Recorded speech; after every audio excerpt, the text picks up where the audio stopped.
ዓለም በቴክኖሎጂ ረቃለች ብለን ባሰብንበት በዚህ ዘመን የሰው ልጅ ዕጣ ፈንታ አሁንም ከአንድ ጥቁር ፈሳሽ ጋር ተሳስሮ ይገኛል።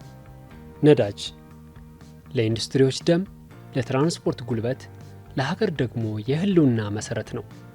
ነገር ግን ጦርነት ሲቀሰቀስ ይህ ጥቁር ወርቅ የሰላም ምንጭ መሆኑ ቀርቶ የኃያላን መገፋፊያ መሳሪያ ይሆናል። በፈረንጆቹ የካቲት 28 2026 የተጀመረውና ከ33 ቀናት በላይ ያስቆጠረው በመካከለኛው ምስራቅ የተከፈተው ጦርነት ከዓመታት በኋላ የነዳጅን ዋጋ በከፍተኛ ሁኔታ እንዲጨምር ያደረገ ክስተት ሆኗል። ጦርነቱ በመካከለኛው ምስራቅ ቢቀሰቀስም ተጽዕኖው ግን በሩቅ ሀገራት ጭምር ይሰማል። ነዳጅ ወደ ሀገር ውስጥ ለማስገባት የውጭ ምንዛሬ እጥረት ላለባቸው የአፍሪካ ሀገራት የዋጋው መጨመር ማለት የትራንስፖርት፣ የምግብና የሁሉም መሰረታዊ ፍላጎቶች ዋጋ መናር ማለት ነው። ለብዙ ሀገራት ባህር የንግድ መስመር ነው፣ ለሌሎቹ ግን የህልውና ጥያቄ። በመካከለኛው ምስራቅ ያለው ጦርነት የቀይ ባህርን ሰላም ሲያናጋው የባህር በር የሌላቸው ሀገራት ዋነኛ ሰለባ ይሆናሉ። ጂኦግራፊያዊ አቀማመጣቸው ለኢኮኖሚ ፈተና ቀዳሚ ተጋላጭ ያደርጋቸዋል። ለኢትዮጵያ ነዳጅ የህልውና ጉዳይ ነው። የባህር በር የሌላት ሀገር እንደመሆኗ ነዳጅን ወደ ሀገር ለማስገባት የምታወጣው ቢሊዮኖች ዶላር የኢኮኖሚዋ ትልቁ ሸክም ነው። ዓለም አቀፍ ግጭቶች በተነሱ ቁጥር ኢትዮጵያ በቀጥታ ለዋጋ ንረትና ለአቅርቦት እጥረት ትጋለጣለች። ኢትዮጵያ የዓለም ትልቅ ሕዝብ ኖሯት የባህር በር የሌላት ሀገር ነች። ይህ ጂኦግራፊያዊ እውነታ በሰላም ጊዜ የንግድ ፈተና፣ በጦርነት ጊዜ ግን የህልውና አደጋ ነው። በመካከለኛው ምስራቅ የሚነሳው እሳት የቀይ ባህርን የንግድ መስመር ሲያናጋው ኢትዮጵያ በቀጥታ ተጎጂ ትሆናለች። ነገር ግን ኢትዮጵያ እጆቿን አጣጥፋ አልተቀመጠችም። ነዳጅ ጋር ተያይዘው ሊከሰቱ የሚችሉ ችግሮችን ለመቀነስ አስቀድማ ስትራቴጂካዊ ውሳኔዎችን ገቢራዊ ስታደርግ ቆይታለች። ቀደም ሲል የተለያዩ ማሻሻያዎችንና ድጎማዎችን በማድረግ የኤሌክትሪክ የትራንስፖርት አማራጮችን በሰፊው ተግባራዊ እንዲደረግ መንገድ የጀመረው የኢትዮጵያ መንግስት ዘግይቶ ለመጣው ችግር ቀድሞ የወሰደው መፍትሄ ሆኖ ይቆጠራል።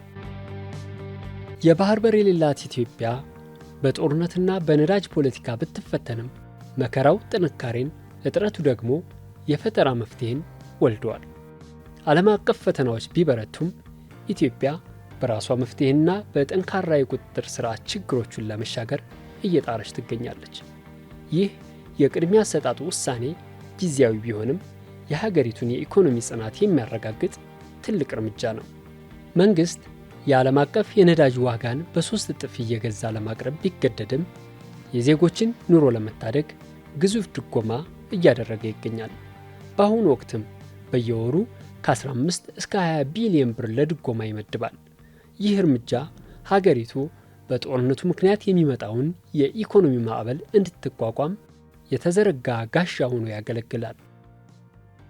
ኢኮኖሚው የሚያስፈልጋቸው ዋና ዋና ስትራቴጂክ ኮሞዲቲስ የሚባሉት አስተማማኝ አቅርቦት እንዲኖራቸው በማድረግ ከፍተኛ ውጭ ምንዛሪ በመመደብና እንዲሁም ድጎማ በማድረግ እየቀረበ የሚገኝ መሆኑ ይታወቃል። ከዚህ ውስጥ ዋነኛው የነዳጅ አቅርቦት ነው። ሀገራችን ኢትዮጵያ የነዳጅ አቅርቦትን አስተማማኝነት ለማረጋገጥ በየዓመቱ ከ4.2 ቢሊዮን ዶላር በላይ የውጭ ምንዛሪ በመመደብ አስተማማኝ አቅርቦት እንዲኖር በከፍተኛ ውጤታማ በሆነ መልኩ የተሰራ የሚገኝ መሆኑ ይታወቃል።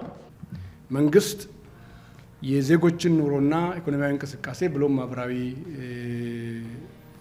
እንቅስቃሴ ላለመጉዳት ሲል በአሁኑ ጊዜ በነጭ ናፍጣ ላይ 95 ብር በ1 ሊትር በመደጎም እያቀረበ ይገኛል። በቤንዚን ላይ 42 ብር በ1 ሊትር በመደጎም ላይ ይገኛል። ይሄ መንግስት አቅርቦቱን በቤንዚን ቀድሞ ከነበረው ጋራ የሚመጣጠን አቅርቦት እየቀረበ ነው ያለው። ቤንዚን ላይ ከፍተኛ እጥረት አላጋጠንም እንደ ሀገር። ነገር ግን በነጭ ናፍጣ 50% ያህል ነጭ ናፍጣ አቅርቦት ቀንሷል። ይህ ማለት በአማካይ በቀን 9.2 ሚሊዮን ሊትር ሲቀርብ ከነበረበት ወደ 4.5 ሚሊዮን ሊትር ዝቅ ያለበት ሁኔታ ከዓለም አቀፍ አቅርቦት ጋር ተያይዞ ያለ ጉዳይ መሆኑን ታሳቢ ማድረግ ያስፈልጋል። ናፍጣ ወይም ነጭ ናፍጣ ተብሎ የሚታወቀው ምርት ከ6ቱ የነዳጅ ምርቶች 62 በመቶ ሽፋን የሚይዘው ነጭ ናፍጣ ነው። ይሄ ችግሩን በተወሰነ ደረጃ ከፍ ያደርገዋል። እስካሁን መንግስት ወደ 262 ቢሊዮን ብር ገደማ ነዳጅ ለመደጎም ጥረት አድርገዋል። አሁን ላይ በየወሩ ከ15 እስከ 20 ቢሊዮን ብር ገደማ በመደጎም ላይ እንገኛለን። ይሄ ብር ማለት በማህበራዊ መሰረተ ልማቶች ላይ ኢንቨስት ብናደርግ 20 ሆስፒታል የሚገነባ ገንዘብ በየወሩ መንግስት ለነዳጅ እየደጎመ ያለበት ሁኔታ ማስተዋል ጠቃሚ ይሆናል። የዓለም አቀፉ የነዳጅ ቀውስ በኢትዮጵያ ላይ ያስከተለውን ጫና ለመቋቋም መንግስት ተግባራዊ የሚሆን አዲስና ወሳኝ የቅድሚያ አሰጣጥ ውሳኔ አሳልፏል። ይህ ውሳኔ የሀገሪቱን የኢኮኖሚ ደም ስር እንዳይቋረጥና ማህበራዊ እንቅስቃሴው እንዳይገታ የታለመ ስልታዊ እርምጃ ነው። በአሁኑ ጊዜ በመካከለኛው ምስራቅ ባለው ጦርነት የተነሳ የነዳጅ አቅርቦት ሰንሰለት ከፍተኛ መስተጓጎል አጋጥሞታል። እንዲሁም የዓለም የነዳጅ ዋጋ በከፍተኛ ደረጃ አድጓል። በዓለም አቀፍ ደረጃ የነዳጅ ቀውስ የተፈጠረ ያለበት ሁኔታ ነው ያለው። በሀገራችን ይህን ሁኔታ በአስተማማኝ ሁኔታ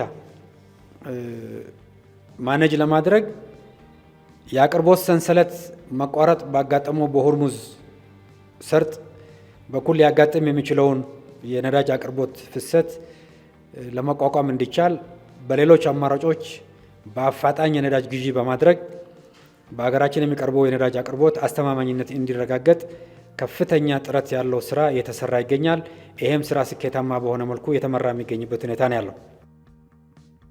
ይህ አሰራር ነዳጅን ለተገቢው አገልግሎት ብቻ በማዋል ህገወጥ ዝውውርንና አላስፈላጊ ወረፋን ለመቀነስ ያለመ ነው። መንግስት ይህንን የቅድሚያ አሰጣጥ ውሳኔ ተግባራዊ ማድረጉ በውስን ሀብት ታላቅ ውጤት ለማምጣት ያለውን ቁርጠኝነት ያሳያል። ለሀገር ካለው ኢኮኖሚያዊ ፋይዳ፣ ማህበራዊ ፋይዳ በተለይ እድገታችን እና የብልጽግና ጉዟችን እንዳይገታ በነዳጅ ምክንያት ለቁልፍ የህዝብ አገልግሎትና መሰረተ ልማቶች ቅድሚያ የመስጠት ስልት እንከተላለን። አንደኛው ቅድሚያ ማግኘት ያለበት ከነዳጅ አንጻር ነዳጅ የሚያጓጉዙ ቦቴዎችን አልፎ አልፎ ነዳጅ የሚያጓጉዙ ቦቴዎች ራሳቸው ነዳጅ ነው ነዳጅ አጥተው የሚቆሙበት ሁኔታ እየተፈጠረ ስለሆነ ነዳጅ የሚያጓጉዙ ቦቴ የቅድሚያ በአንደኝነት ደረጃ የሚያገኝ ይሆናል። ሁለተኛው ከፍተኛ የአምራች ኢንዱስትሪዎችና የኤክስፖርት ድርጅቶች ቅድሚያ እንዲያገኙ ይደረጋል። ይሄ ልየታው ለሀገር ካለው አስተዋጽኦ አንጻር ቁልፍ የሆኑ የኢንዱስትሪ ማዕከላት እንዴት አድርገው ማግኘት እንዳለባቸው ከሚመለከታቸው አካላት ጋር ቅድም ባልነው አደረጃጀት የምንለይና የምናቀርብ ይሆናል። ይሄ በቀጥታ ተጠቃሚነት ማዕቀፍ ስለሚሆን በማደያ የሚሰጥ አይሆንም። ሶስተኛው በግንባታ ላይ ያሉ ልዩ ትኩረት የሚሹ የመንግስትና ቁልፍ የግል ፕሮጀክቶችም ጭምር በነዳጅ ምክንያት እንዳይቆሙና እድገታችን እንዳይጎዳ በከፍተኛ ጥንቃቄ ነዳጅ መቅረብ መቻል አለበት። 2 እና 3 ላይ ያሉት በቀጥታ ተጠቃሚ ማዕቀፍ የሚስተናገዱ ሲሆን በማደያ የሚስተናገደው ቁጥር 1 ላይ ያስቀመጥኩት ነው። 4ኛ ላይ የገቢና የውጭ ምርት፣ የመሰረታዊ ፍጆታ ምርቶች እና ሸቀጣሸቀጦች እየጫኑ የጭነት ተሽከርካሪዎች ቅድሚያ ማግኘት መቻል አለባቸው። ህብረተሰቡ በነዳጅ ምክንያት ምርትና ሸቀጥ ሳይቀርብለት እንዳይቀር ሸቀጥና ምርት የጫኑ ተሽከርካሪዎች የጭነት ተሽከርካሪዎች በ4ኛነት ደረጃ ትኩረት ሰጥቷቸው ቅድሚያ ተሰጥቷቸው ነዳጅ እንዲያገኙ ይደረጋል። 5ኛው የግብርና ስራችን ለማዘመን የሚያገለግሉ የእርሻ ትራክተሮች ያሉበት አካባቢ ላይ ልዩ ትኩረት ሰጥቶ የእርሻ ትራክተሮችም ነዳጅ እንዲያገኙ የሚደረግ ይሆናል። በ6ኛነት የህዝብ ማጓጓዣ የከተማ የህዝብ ማመላለሻ ተሽከርካሪዎች ሀገር አቀፍና የከተማ የህዝብ ማመላለሻ ትራንስፖርት ባሶች በ6ኛ ደረጃ ትኩረት ሰጥቷቸው ነዳጅ እንዲያገኙ የሚደረግ ሲሆን በ7ኛ ደረጃ በናፍጣ የሚሰሩ ሌሎች ለህብረተሰብ ግልጋሎት የሚመጡ ተሽከርካሪዎች በቅድሚያ ሊስት ውስጥ ከ1 እስከ 7 የተዘረዘሩ ስለሆነ በእነኚህ ዝርዝር መሰረት ብቻ ማደያዎች በቅደም ተከተል እንዲሰሩ ይጠበቃል።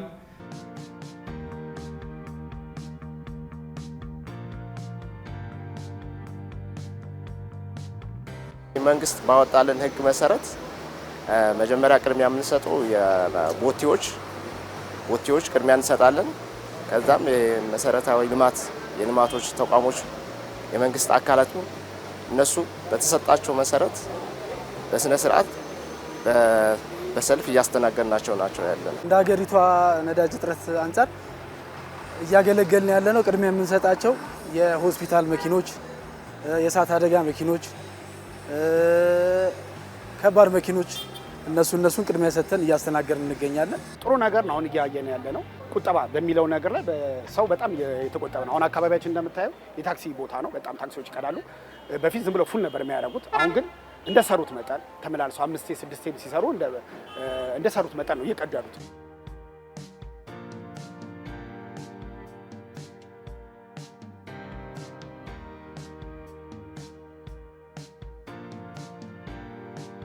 ይሄ በከፍተኛ ውጭ ምንዛሪና የመንግስት ድጎማ እየቀረበው ያለው ሀብት በአግባቡ ጥቅም ላይ እንዲውል በተቀመጠለት የግብይት ሰንሰለት ብቻና መንግስት ባስቀመጠው ዋጋ ብቻ እንዲሸጥ ሁሉም ተዋናዮች፣ የነዳጅ ኩባንያዎች፣ ማደያዎች፣ የመንግስት ተቆጣጣሪ አካላት እንዲሁም በየደረጃ ያሉ ማንኛውም መንግስታዊ ተቋማት፣ የንግድ ድርጅቶችና መላው ህብረተሰቡ ይሄ ጉዳይ ወደ ትክክለኛው መስመር እንዲገባ ከፍተኛ ኃላፊነት እንድትወጡ ለማሳሰብ እፈልጋለሁ። ኢትዮጵያ ነዳጅ ከውጭ የምታስገባ የባህር በር የሌላት ሀገር ሆና ሲያበቃ መንግስት በከፍተኛ ውድ ዋጋ የሚያቀርበውን ነዳጅ ሀብት በቁጠባ የመጠቀም ጉዳይ ላይ እያንዳንዱ ባለተሽከርካሪ እያንዳንዱ ተጠቃሚ እንዲያስተውልና በአስተውሎት እንዲራመድ ከወዲሁ ማሳሰብ እንወዳለን።